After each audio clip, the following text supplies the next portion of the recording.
আমরা যারা TikTok account ব্যবহার করি, অনেকের টিকটক অ্যাকাউন্ট কিন্তু দেখা যায় যে হ্যাক হয়ে যায় বা ডিজেবল হয়ে যায়।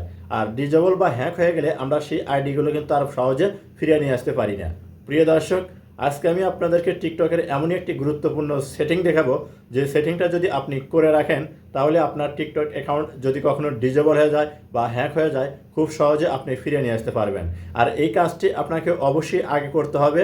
আপনার যে ভোটার আইডি কার্ড আছে, আপনার যে পাসপোর্ট আছে বা ড্রাইভিং লাইসেন্স আছে, এই পাসপোর্ট, ড্রাইভিং লাইসেন্স বা ভোটার আইডি কার্ড দিয়ে আপনার টিকটক অ্যাকাউন্ট যদি আপনি আইডেন্টি ভেরিফাই করে রাখেন।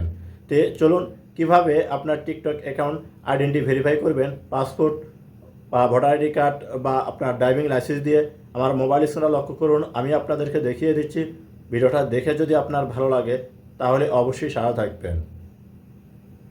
প্রথমে আপনার মোবাইলে থাকা টিকটক অ্যাপ্লিকেশনটা ওপেন করে নেবেন।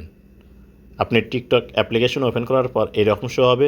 নিচে প্রোফাইল পিকচার, এখানে ক্লিক করবেন, এরকম শো হবে। উপরে ডান সাইডে 3 ডট অপশন, এখানে একটা ক্লিক করবেন। যখন এখানে ক্লিক করবেন এরকম শো হবে। এখান থেকে পাবেন হচ্ছে ব্যালেন্স, এই ব্যালেন্স লেখার উপর একটা ক্লিক করবেন। যখন এখানে ক্লিক করবেন এরকম শো হবে। স্কিপ করে উপর দিকে নেবেন, লওয়ার পর দেখুন নিচে একটা অপশন আছে আইডেন্টি ভেরিফিকেশন, আপনি এখানে একটা ক্লিক করবেন। যখন এখানে ক্লিক করবেন আপনার সামনে এরকম শো হবে। এখান থেকে প্রথমে আপনাকে যে কাজটি করতে হবে, আপনার কান্ট্রিটা সিলেক্ট করতে হবে। আপনি যে দেশে থাকুন না কেন, কিন্তু যে দেশের নাগরিক আপনি, সেই দেশটা সিলেক্ট করতে হবে। কীভাবে সিলেক্ট করবেন? উপরে দেখুন অ্যারোসন্য আছে, এই অ্যারোসন্নের উপর ক্লিক করবেন, এরকম শো হবে। এখান থেকে আপনার দেশটা আপনি সিলেক্ট করে নেবেন। যদি খুঁজে না পান উপরে সার্চ বার, এখানে ক্লিক করে কিন্তু পাবেন। তো দেখুন আমি বাংলাদেশের নাগরিক, এর কারণে বাংলাদেশটা সিলেক্ট করে নিলাম।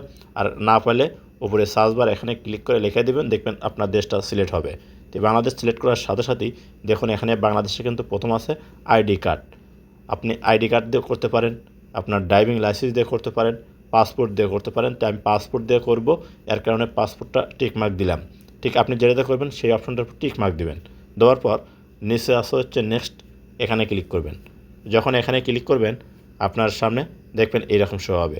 এখান থেকে এখন আপনাকে যে কাজটি করতে হবে, উপরে দেখুন লেখা আছে গেট ইওর পাসপোর্ট রেডি, অর্থাৎ আপনি যেটা দিয়ে পাসপোর্ট, অর্থাৎ যেটা দিয়ে ভেরিফাই করবেন সেটা রেডি থাকতে হবে। তারপরে ডান সাইডে দেখুন নিচে বাম সাইডে একটা টিক মার্ক, এই ঘর টিক মার্ক দিবেন, দিয়া নিচে নেক্সট এখানে ক্লিক করবেন। যখন এখানে ক্লিক করবেন আপনার মোবাইলের ক্যামেরাটা কিন্তু শো হবে। এখন এই ক্যামেরাতে আপনার যে পাসপোর্ট হোক, আইডি কার্ড হোক বা ড্রাইভিং লাইসেন্স হোক, এইরকম করে আপনি ধরবেন, ধরে একটা ছবি ক্যাপচার করে নেবেন।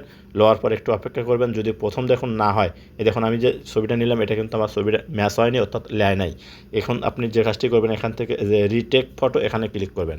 ক্লিক করে পুনরায় আপনার ক্যামেরা শো হবে। আপনি এখান থেকে পুনরায় একটা ছবি নেবেন। ছবি নেওয়ার সাথে সাথে দেখবেন একটু এই যে কনফার্ম, এই অপশনটার উপর ক্লিক করে দেবেন। ক্লিক করার পর একটু অপেক্ষা করবেন, অর্থাৎ চেক হবে। এই দেখুন সঙ্গে সঙ্গে কিন্তু এই ছবিটা নিয়ে নিছে আমার আইডেন্টি ভেরিফিকেশন, এটা টিক মার্ক চলে যাচ্ছে। এই যে দেখুন নিচে কিন্তু এখান থেকে গট ইট, এখানে ক্লিক করলে অর্থাৎ আপনার এই যে আপনার পাসপোর্ট হোক, ড্রাইভিং লাইসেন্স হোক বা আপনার ভোটার আইডি কার্ড হোক, এটা দিয়ে আপনার টিকটক অ্যাকাউন্ট এইভাবে আইডেন্টি ভেরিফাই করে রাখবেন। ভবিষ্যতে যদি আপনার টিকটক অ্যাকাউন্ট ডিজেবল হয়ে যায় বা হ্যাক হয়ে যায়, আপনি কিন্তু খুব সহজে রিকভারি করতে পারবেন। এখানে দেখুন এখন কিন্তু আইডেন্টি ভেরিফাই, তার এই সাইডে কিন্তু ভেরিফাইড লেখা আছে। তো এই ছিল আজকে ভিডিও টিউটোরিয়াল। ভিডিওটা দেখে যদি আপনার ভালো লাগে অবশ্যই সাথে থাকবেন।